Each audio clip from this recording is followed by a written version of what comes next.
sustentabilidade ambiental, social e econômica.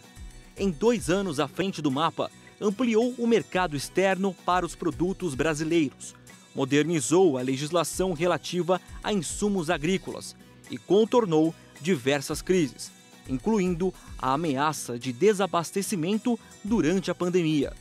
As exportações cresceram, a produção de grãos bate recordes atrás de recordes, e o Brasil agrícola não descuidou da preservação ambiental. Alguns de seus grandes desafios daqui para frente são garantir o seguro rural e créditos de investimento para as novas safras, diversificar a ampliar mercados, atender às exigências crescentes dos países importadores e melhorar a comunicação com a sociedade sobre a realidade sustentável da agropecuária brasileira. Para falar dessas conquistas e desafios, no programa de hoje, o pesquisador-chefe da Embrapa Territorial, Evaristo de Miranda, conversa com a ministra da Agricultura, Tereza Cristina. Olá, bem-vindos ao Brasil Verde.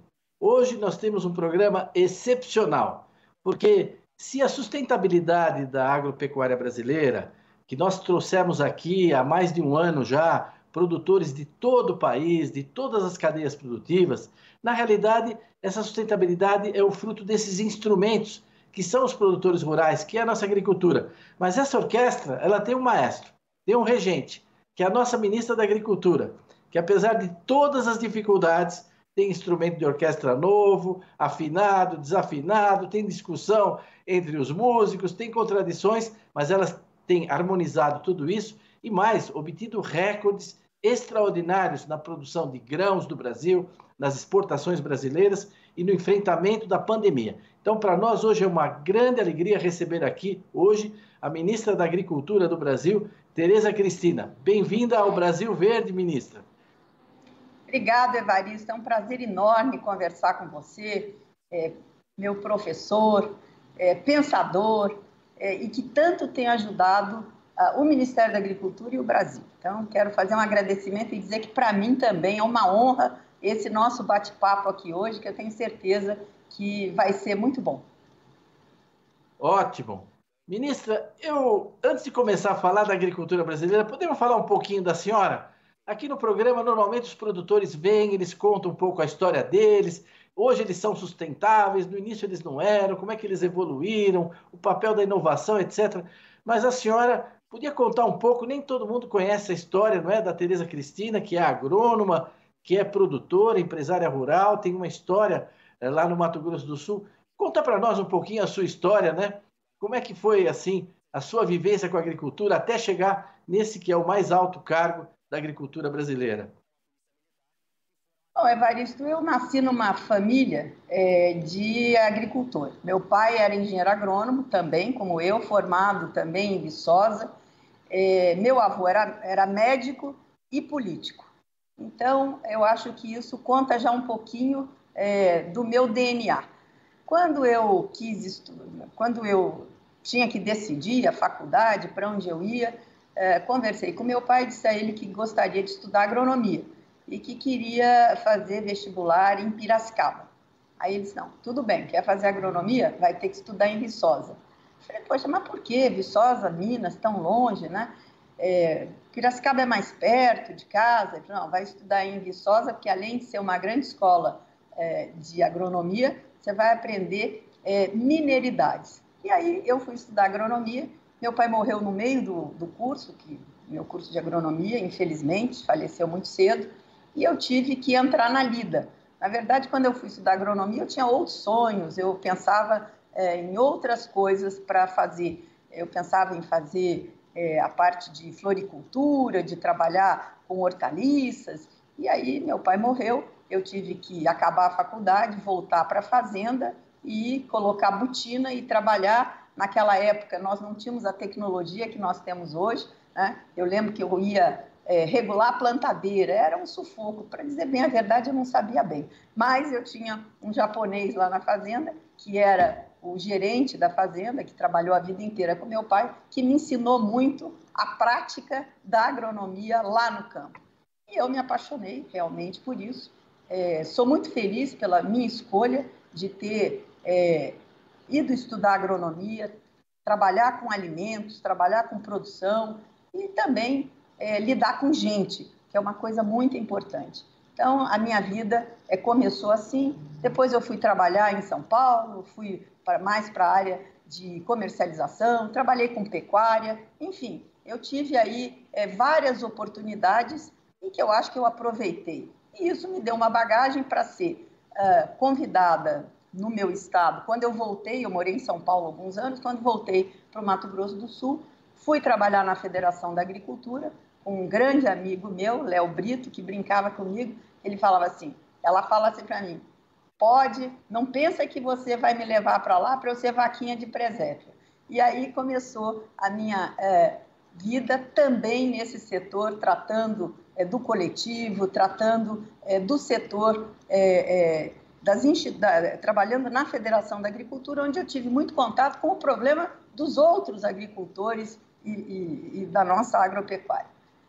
Dali eu saí para ser secretária de Agricultura do meu estado, fiquei quase 8 anos, praticamente os 2 mandatos do governador, que me convidou para essa missão desafiadora, e cheguei fui convidada no último dia, antes da posse, eu não esperava ser convidada para ser secretária de Agricultura, cheguei no governo, um mês depois, estourou a aftosa no Mato Grosso do Sul. Ali, eu acho que eu tive a grande lição da minha vida e principalmente da vida pública, né? Onde nós tivemos, naquela época, era muito diferente do que é hoje, e nós tivemos que, enfim, trabalhar de maneira muito dura, muito correta, tratar com os organismos internacionais para abrir o Mato Grosso do Sul, que o Mato Grosso do Sul impediu o Brasil também de exportar.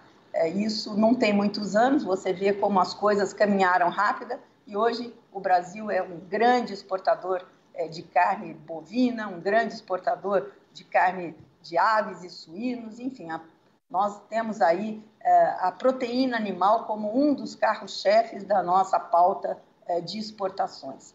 E de lá em diante, saí da secretaria, me candidatei a deputada federal, ganhei as eleições, vim para Brasília, tive uma experiência muito rica aqui, porque fui logo para frente parlamentar da agropecuária, lá aprendi muito com companheiros muito dedicados que trabalharam intensamente pela política, porque não adianta só produzir, nós temos que ter a legislação adequada, nós temos que modernizar a nossa legislação.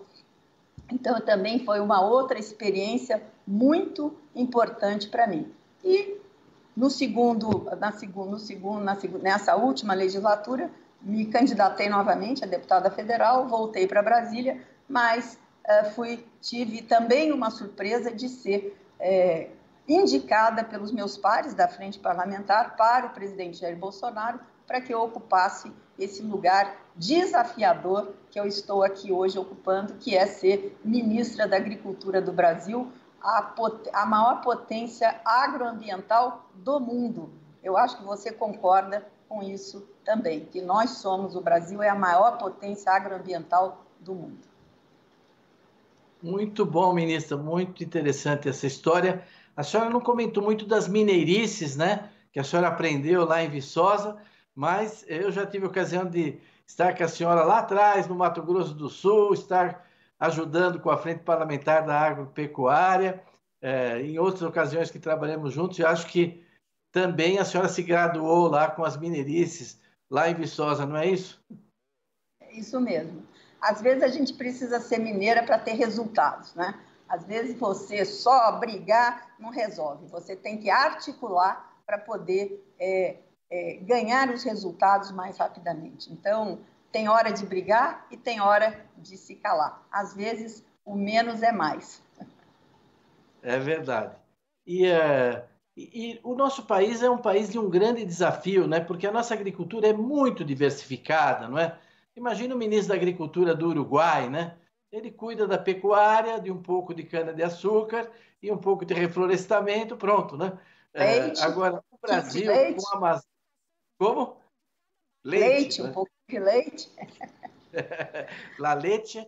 Agora, conta para nós um pouco como é não é, enfrentar esse desafio de um país com uma agricultura tão diversificada, na Amazônia, no Nordeste, no Centro-Oeste, tem grupos regionais mais ativos junto ao Ministério, outros, se o Ministério não olhar para eles, eles ficam marginalizados. Dá para dar, assim, rapidamente um panorama de qual tem sido a sua atuação, seus objetivos para essas diversas agriculturas brasileiras?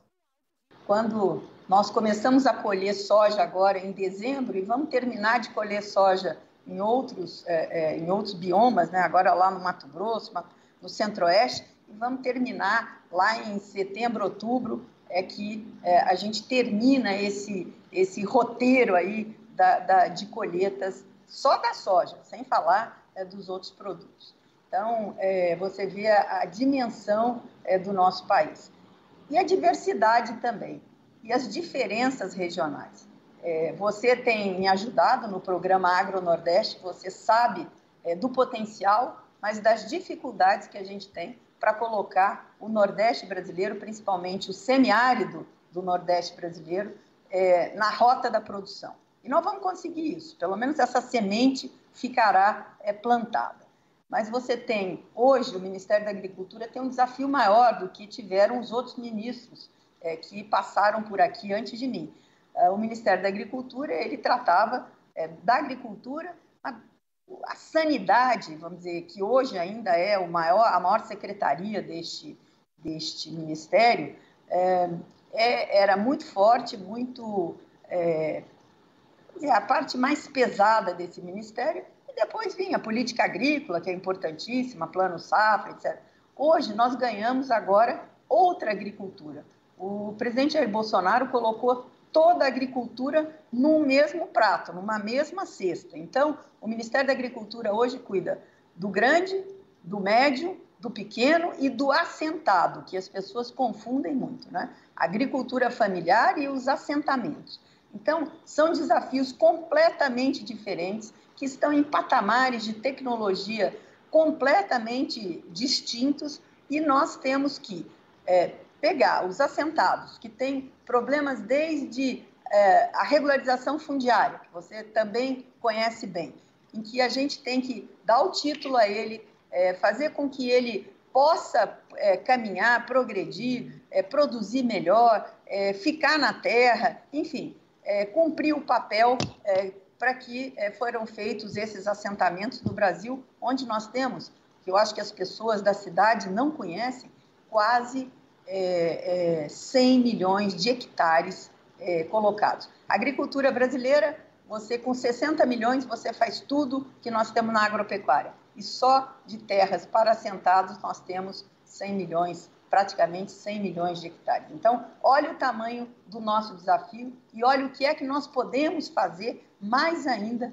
pela agricultura brasileira. O que é que nós estamos fazendo? Modernizando o Ministério da Agricultura, digitalizando. A pandemia trouxe para nós, Evaristo, uma coisa que a gente sabia que ia chegar, mas não sabia que ia chegar tão rápido, que foi digitalizar o Ministério de maneira mais intensa, criar ferramentas mais modernas. Nós já vimos no processo de tentar desburocratizar, simplificar os processos, claro que deixando esses processos robustos, sólidos, porque o Brasil, como um grande produtor para a nossa população, nós temos que entregar alimentos de qualidade, saudáveis, sem risco, e nós fazemos isso muito bem, além do que a outra parte, a outra face, que são as exportações, que também nós somos super controlados, super fiscalizados quando esses nossos produtos chegam lá fora. Então, nós hoje estamos nesse processo de caminhar mais rapidamente, porque o Ministério ele é meio, ele não é fim. Quem realmente faz acontecer são os produtores rurais brasileiros, não importa o tamanho. Eles é que fazem essa riqueza, e hoje toda essa fala que o agro é o máximo, isso o Ministério ajuda. Nós somos indutores de políticas públicas, mas quem realiza, quem traz os resultados são os produtores rurais brasileiros. E uma das ferramentas fundamentais da sustentabilidade é a inovação tecnológica, né? A gente pode até dizer, eu digo com frequência, que sem inovação você não tem sustentabilidade. e não tem rentabilidade. Então, essas três coisas são quase que sinônimos. Você tem que ser competitivo, você tem que ser inovador para poder ser sustentável, e uma coisa depende da outra, isso está completamente ligado na agricultura brasileira. E se a gente tem avançado, é graças à tecnologia e a muitas novidades. Aqui no programa, como o tema central é sustentabilidade, frequentemente temos trazido, né, produtores que inovaram usando pó de rocha na agricultura, biocondicionadores do solo, bioinsumos, e o Ministério deu um passo importante ao apoiar, não é, e conseguir essa nova legislação dos bioinsumos, né? Não são só os insumos químicos, a gente trabalha muito com insumo biológico. Só podia dizer uma palavrinha, sobretudo o pessoal urbano que ouve o nosso programa aqui, às vezes não tem ideia do que são e da importância que é dada na agricultura brasileira e pelo Ministério aos bioinsumos. Evaristo, realmente essa foi uma grande conquista do Ministério, mas eu disse, desde que eu cheguei aqui no Ministério, nas conversas internas, o Ministério ele não tem ideologias, ele trabalha com todos os sistemas de manejo que a ciência tem nos dado. Para isso, nós temos aí as universidades que trabalham com a agropecuária, nós temos a nossa Embrapa, enfim. E os bioinsumos e a agricultura, ela não é mais uma tendência, ela é uma realidade. Ela vem agora só crescendo. E já tinha passado da hora do Ministério da Agricultura ter uma política específica para isso, dando aí as coordenadas, enfim, com governança, clareza, o que é que se precisa fazer.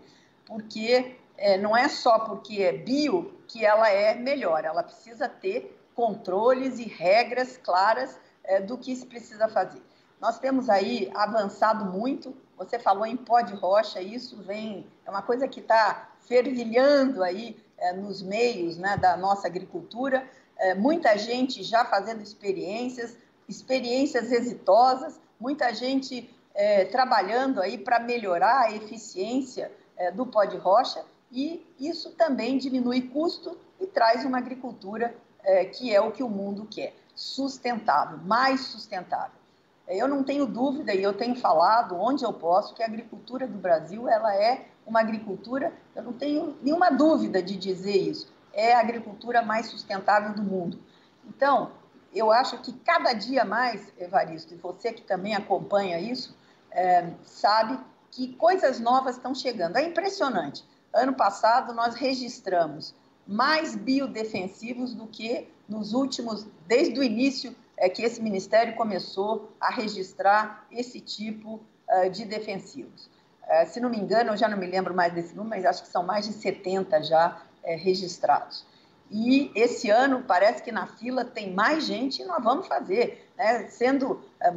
Nós estudamos a parte econômica, a Anvisa estuda a parte de saúde, o meio ambiente, o que pode afetar, e com esses 3 pareceres, essa fila anda e esses registros acontecem. E acontecem nos bioinsumos e também acontecem nos produtos químicos que precisam também ser usados. Então, aqui nós não temos nenhuma diferença entre as agriculturas. Todas elas são bem-vindas e todas elas são sustentáveis. Eu só queria deixar uma palavrinha. O seguro rural, que foi uma das prioridades deste nosso mandato aqui, enfim, dessa nossa gestão aqui no Ministério da Agricultura, ele também esse ano foi uma explosão de contratações de seguro, o que nos deixa muito mais tranquilos. Por quê? Porque o agricultor, se ele tiver algum tipo de problema climático, ele vai estar amparado. Então, eu estou muito satisfeita com a nossa política de seguro e quero ver se deixo no Ministério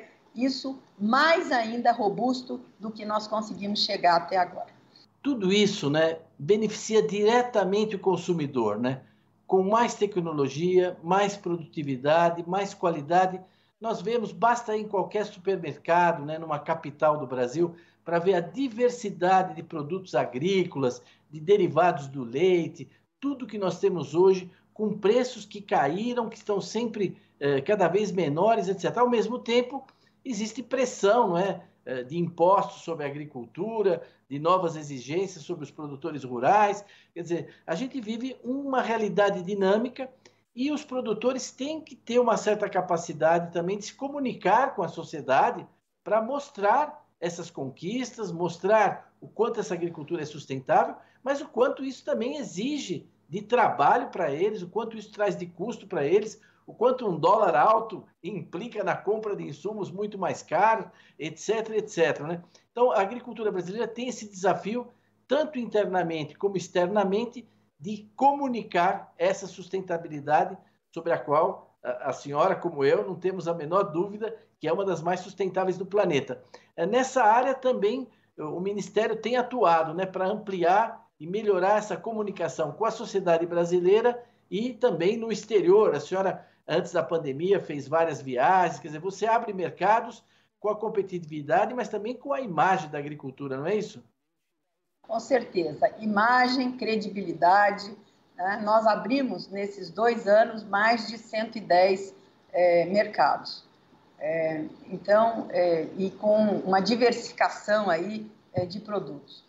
E isso se faz justamente com credibilidade, com trabalho e mostrando o que é que nós temos na nossa agricultura. Então, Evaristo, eu acho que o Brasil tem que comemorar. Ah, mas a agricultura, mas tem isso, tem aquilo, todo mundo tem. Né? Nós temos erros, temos problemas, mas estamos avançando, corrigindo, mas o balanço geral da agricultura brasileira, ele é muito, vamos dizer, ele é super positivo. E é bom que a população urbana se interesse, né, por esse tema, saber de onde vem o seu alimento, como é que ele é feito, e a comunicação, você falou, é uma coisa fundamental, essa comunicação, ela ser bem feita, ela ser transparente, né, para que os nossos cidadãos brasileiros conheçam os nossos produtores, o campo. E na pandemia, você viu o resultado que esse setor deu. No início, nós trabalhamos aqui intensamente, nós criamos um comitê aqui de acompanhamento de como é que seria a colheita, como é que seria o transporte, como é que seria o processamento, a chegada e as pessoas, né? Porque o grande problema eram as pessoas, porque o alimento não é colhido e chega até a prateleira do supermercado sozinho, né? Ele precisa de pessoas para fazer todo esse processo.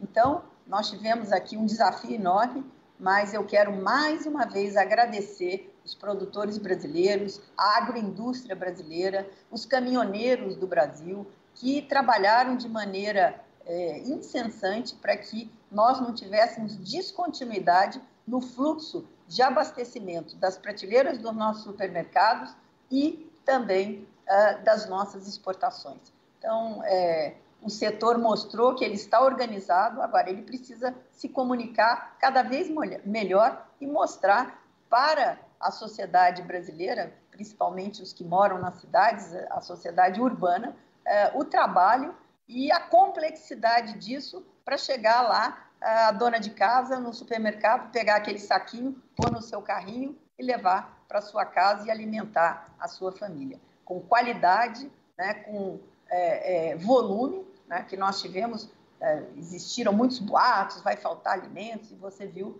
que não houve nenhum acontecimento diferente do que já o Brasil há muitos anos vem fazendo, que é produzir e abastecer a sua população. Ministra, nós estamos caminhando já para o final do nosso programa, temos aí uns 3, 4 minutos. Eu queria provocar a senhora sobre 2 temas. Nós crescemos muito a produção de açúcar, a produção de soja, mas a nossa produção de milho ainda parece relativamente tímida, né? Do que comparado, por exemplo, que foi o crescimento da soja. E o milho, ele garante hoje energia de uma renovável com etanol, nós estamos transformando uma parte do grão em etanol, mas a outra parte é uma proteína que é muito valorizada, muito interessante, usada na alimentação animal, muitos subprodutos. Então, o Brasil poderia, deveria, como a senhora vê essa questão do milho? E no final, eu gostaria que a senhora deixasse uma mensagem também aqui para os ouvintes desse programa do Brasil Verde, voltado aí para a inovação. Eu, claro, como pesquisador da Embrapa, acredito muito, né, no papel da inovação. Acho que tanto no caso do milho como nos desafios da agricultura brasileira, a pesquisa agropecuária tem e deve contribuir, na medida em que ela esteja sempre muito bem vinculada aos problemas reais dos produtores. Evaristo, você tocou num assunto que é o tema aqui das nossas discussões semanais no Ministério. Como induzir esse aumento de área de milho.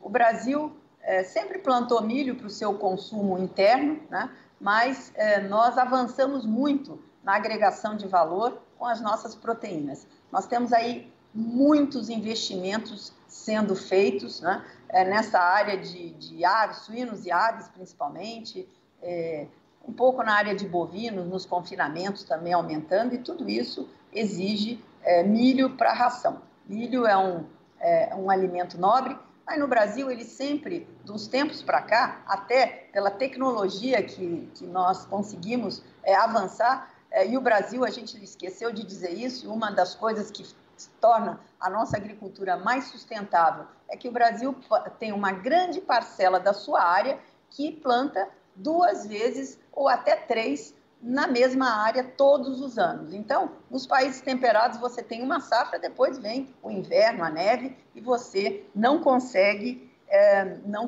plantar novamente. No Brasil você tem a oportunidade, Deus nos deu aí esse clima, né, tropical maravilhoso, em que nós conseguimos tirar uma cultura e já plantar outra.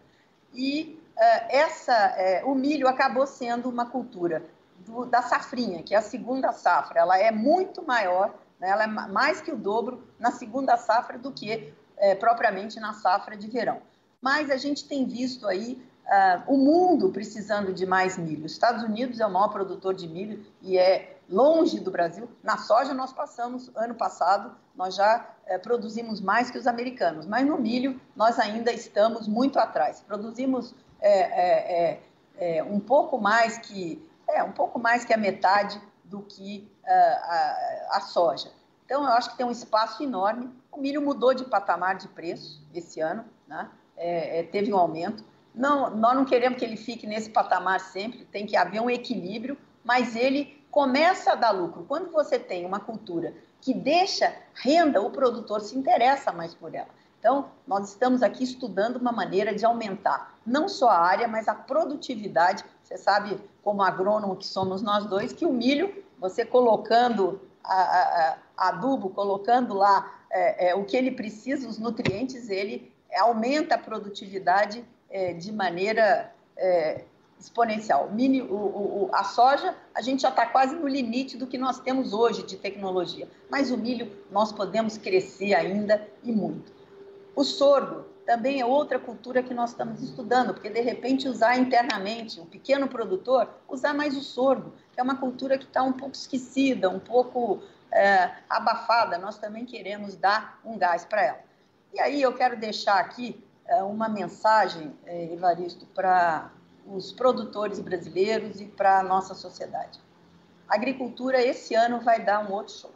Se Deus quiser, né, nós tivemos aí um pequeno atraso nas chuvas, no clima, mas as coisas se regularizaram, com exceção de alguns pontos muito marcados, como no Rio Grande do Sul. Nós temos uma região, não é todo o Rio Grande do Sul, mas nós temos uma região do Rio Grande do Sul que passa por um momento difícil, mas nós teremos de novo uma grande safra, né?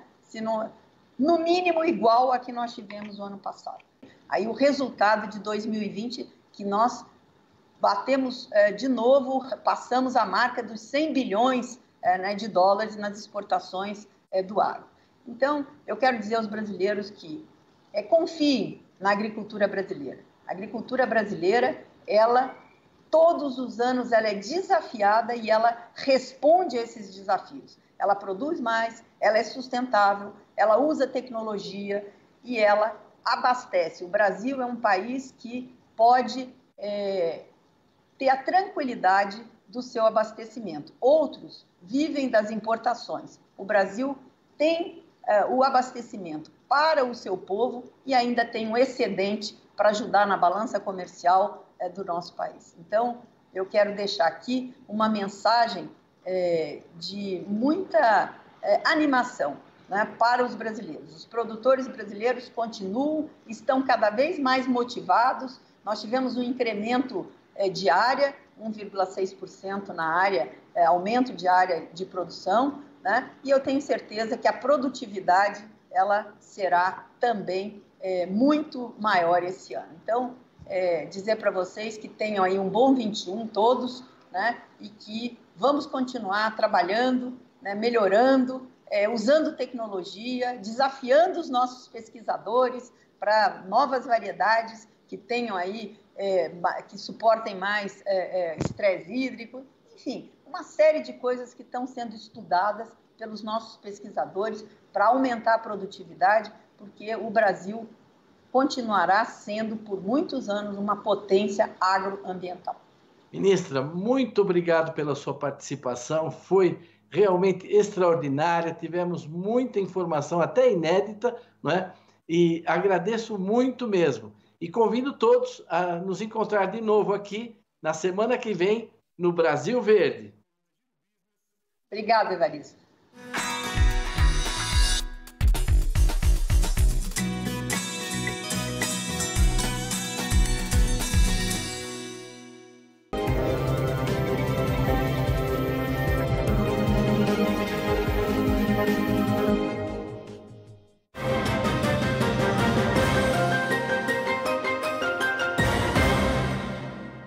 Olá, eu sou Simone Garcia. E eu sou Juliana Amaral. De segunda a sexta-feira, nós temos um encontro marcado no Agromanhã, ao vivo, às 9 horas. Entrevistas, cotações.